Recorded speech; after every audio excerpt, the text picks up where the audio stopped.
პროცესში უნდა იყვნენ ჩართულები, უკვე დაგვიანებულია, მაგრამ ახლა მაინც უნდა იყვნენ ჩართულები ხელოვნებაცოდნეები და არქეოლოგები. არქეოლოგიური ზედამხედველობა და მონიტორინგი ყოველწუთიერად უნდა მიმდინარეობდეს რუსთაველის გამზირს. რუსთაველის გამზირის გადათხრა თბილისის მიწისქვეშა საგანძური გამოაჩინა.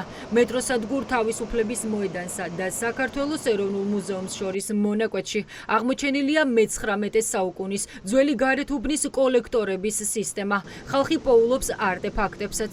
სპეციალისტების თქმით, სარეაბილიტაციო სამუშაოები დარღვევით მიდის, რადგან აღმოჩენების შესწავლა სათანადოდ არ ხდება. ეს არის მკაცრი დაცვის ზონა, ანუ ეს არის პირველი ზონა და ეს არის მკაცრი დაცვის ზონა.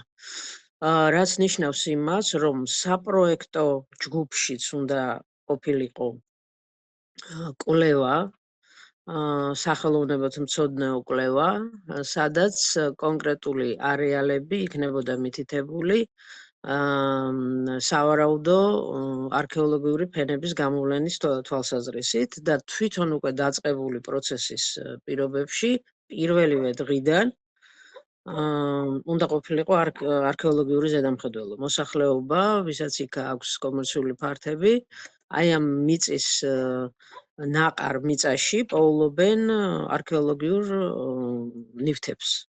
ეს იყო ჩიბუხი, ეს იყო თიხის მილები, მანდ გადაარჩინეს ეს არქეოლოგიური არტეფაქტები, მაგრამ რას აკეთებს სახელმწიფო და რას აკეთებს ქალაქი, რას აკეთებს კულტურული მემკვიდრეობის დაცვის ეროვნული სააგენტო და რას აკეთებს კულტურის სამინისტრო. აი ეს შეკითხვებია, რომელზედაც პასუხი არ არის. სოციალურ ქსელში თან დართული ფოტოსურათებით გუშინ ღამით სტატუსი გამოაქვეყნა მოძრაობამ კულტურული მემკვიდრეობისთვის და შესაბამის უწყებებს მიმართა. დაიწყო კონსულტაციები კანონით განსაზღვრულ ვადებში. რუსთაველის გამზირზე გამოვლენილი არქეოლოგიური ფენების შესასწავლად. მიმართვის ადრესატები დედაქალაქის მერია, კულტურული მემკვიდრეობის დაცვის ეროვნული სააგენტო და კულტურის სამინისტრო არიან. საკითხს უკვე გამოეხმაურნენ თბილისის მერია და კულტურული მემკვიდრეობის დაცვის ეროვნული სააგენტო. უცნობია იმ სპეციალისტის ან სპეციალისტთა ჯგუფის ვინაობა თუ ასეთი არსებობს, რა თქმა უნდა, ვინც არქეოლოგიურ ზედამხედველობას უნდა უწევდეს სარეაბილიტაციო სამუშაოებს. ჩვენ მივმართეთ კულტურის სამინისტროს, საქართველოს კულტურული მემკვიდრეობის დაცვის ეროვნულ სააგენტოს, თბილისის მერიას დაიწყოს კონსულტაციები კანონით განსაზღვრულ ვადებში გამოვლენილი არქეოლოგიური ფენებისა თუ არტეფაქტების შესასწავლად. თბილისის მერია მჭიდროდ თანამშრომლობს კულტურული მემკვიდრეობის დაცვის ეროვნულ სააგენტოსთან და შემდგომ გადაწყვეტილებებს სწორედ მისი რეკომენდაციების საფუძველზე იღებს. ბუნებრივია, რუსთაველის გამზირის რეაბილიტაციის პროცესში აღმოჩენილი არტეფაქტების შესახებ ინფორმაციაც დაუყოვნებლივ მიეწოდა კულტურული მემკვიდრეობის დაცვის ეროვნულ სააგენტოს. შეტყობინების საფუძველზე სააგენტოს შესაბამისი დარგის სპეციალისტებმა მყისიერად მოახდინეს რეაგირება. ადგილზე დაათვალიერეს აღმოჩენილი ობიექტები და გასცეს სათანადო რეკომენდაციები. აღნიშნულ მონაკვეთზე სამუშაოები სწორედ გაცემული რეკომენდაციების შესაბამისად განხორციელდება. მერია აანონსებს, რომ აღნიშნულ მონაკვეთზე სამუშაოები რეკომენდაციების შესაბამისად განხორციელდება, თუმცა სპეციალისტებს ამაში ეჭვიეპარებათ, რადგან აღმოჩენების შემდეგ სარეაბილიტაციო სამუშაოები არ შეწყდა. ეს პირდაპირ ეწინააღმდეგება კანონს კულტურული მემკვიდრეობის შესახებ. ზოგადად უფრო ვრცელ არეალში არის სასურველი სამუშაოების შეწყვეტა, დროებით შეჩერება, ამ აღმოჩენილი ფენების დათვალიერება, შესწავლა, დოკუმენტირება.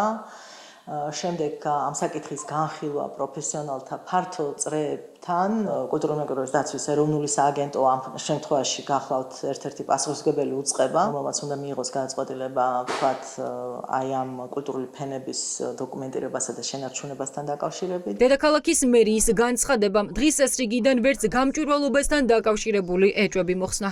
სპეციალისტები და კულტურის მკვლევარები ამ დრომდე ითხოვენ პროცესში ჩართული პროფესიონალების სახელებისა და გვარების გასაჯაროვებას, თუ კი საერთოდ არსებობს ასეთი სია. ის რაც რუსთაველზე ხდება, ნამდვილად დაუშვებელია. ეს არის თბილისის მთავარი არტერია და ნებისმიერი პასუხისმგებლიანი სახელმწიფო და ქალაქის ხელისუფლება ამას ფარულად არ გააკეთებდა და ფარულად იმიტომ აკეთდება, რომ ჩვენ არ ვიცით, არავის არ გვინახავს პროექტი. და შესაბამისად ამ პროცესს გამჭვირვალობა ნამდვილად აკლდა. თითქოს არის ეს პასუხი, რომ რეკომენდაციების თანახმად შესრულდება თუ გაგრძელდება სამუშაოები, მაგრამ ჩვენ არ ვიცით ეს რა რეკომენდაციები. ანუ ძალიან მნიშვნელოვანია, რომ ამ პროცესში იყოს სრული გამჭვირვალობა. რა რეკომენდაციებია, ვინ გასცა ეს რეკომენდაციები, რის საფუძველზე გასცა, რა მასალა გამოვლინდა თუნდაც ეს რომ ნახოთ, ხო? აი რა მასალა არის გამოვლენილი. ეს უნდა მოდიოდეს სწორედ იმ უწყებების მხრიდან, რომელთაც გააჩნია პასუხისმგებლობა ამ მიმდინარე სამუშაოებზე. ის რაც ახლა არქეოლოგიური ფენების ირგვლივ ხდება, სიმპტომატურია კულტურის მენეჯერებისთვის. ფიქრობენ, რომ სისტემის კორუფციული ხასიათი მიმდინარე რეაბილიტაციამ კიდევ ერთხელ გააშიშლა და საზოგადოებას დაანახა, რომ კულტურული მემკვიდრეობა, რომელიც ერის იდენტობის ნაწილია, ქართული ოცნებისათვის უმნიშვნელოა. მე სამწუხაროდ არ მაქვს დიდი იმედი, რომ თბილისის მერიასა და კულტურის სამინისტროს ან კულტურული მემკვიდრეობის სააგენტოს შორის არის აქტიური კომუნიკაცია, არის მობილიზებული შესაბამისი ჯგუფები, რომ მსგავსი არქეოლოგიური არტეფაქტების ესე იგი აღმოჩენის შემთხვევაში ეს ჯგუფი ძალიან სწრაფად მოქმედებდეს, ერთის მხრივ არ დაზიანდეს ისტორიული კვალი, ხოლო მეორეს მხრივ არ შეფერხდეს თავად ეს სამშენებლო სამუშაოები. სამწუხაროდ